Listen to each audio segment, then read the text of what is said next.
Oven বসানো হয়ে গেছে, দুটো ওভেনে কড়াই বসিয়ে দিয়েছি। পুজো দেওয়া হয়ে গেছে ওভেনে। ভাই এখন চিনি জল দিয়ে দিচ্ছে।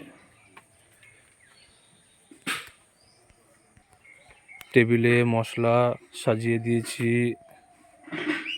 আজকে দুপুরের অনুষ্ঠান। আজকে আছি বিননগর।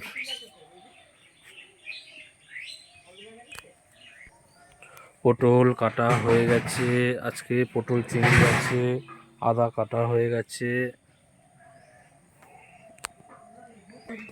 এদিকে সবজি কাটা হচ্ছে, আলু ছোলা হয়ে গেছে।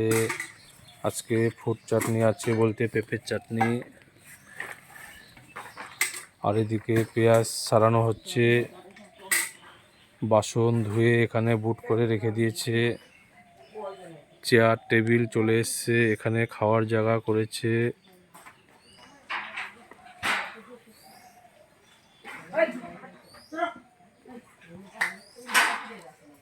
আজকে দুপুরের অনুষ্ঠান।